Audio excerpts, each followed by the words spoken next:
WNBA to exploit Caitlin Clark internationally as Fever take a page from Dallas Cowboys Playbook.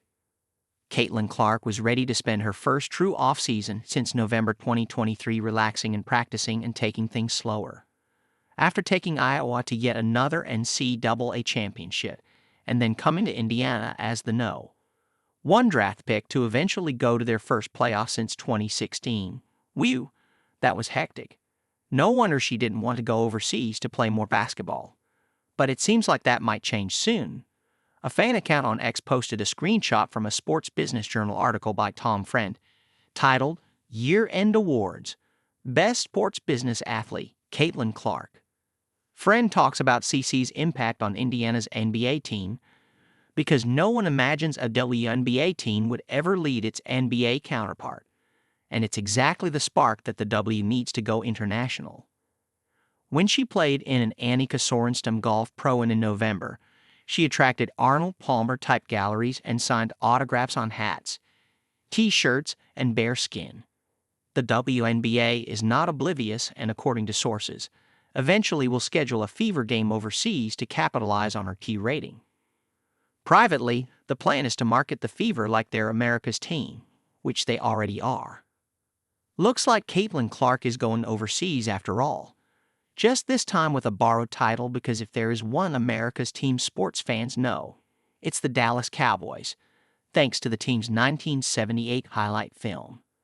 The narrator, John Facendo, opens with the introduction.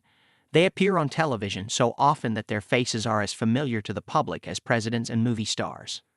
They are the Dallas Cowboys, America's team.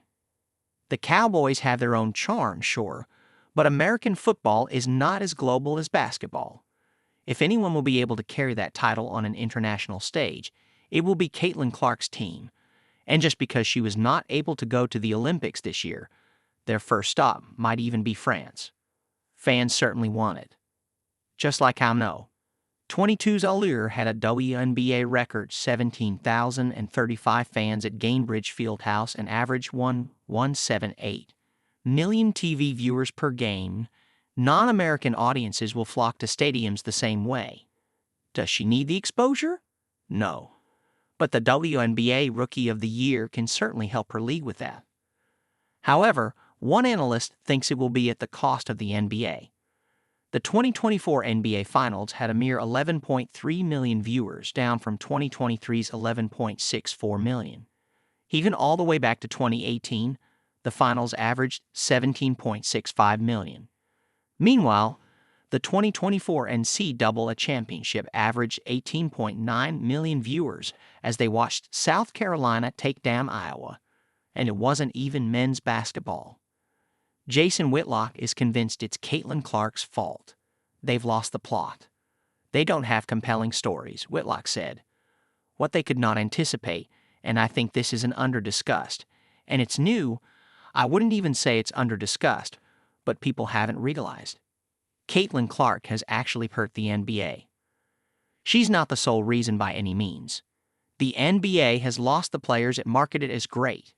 Zion Williamson, Ja Morant, Jason Tatum, Nikola Jokic, you name it. But fans are certainly losing interest in men's basketball fast, whereas the women's league is finally getting its long overdue attention.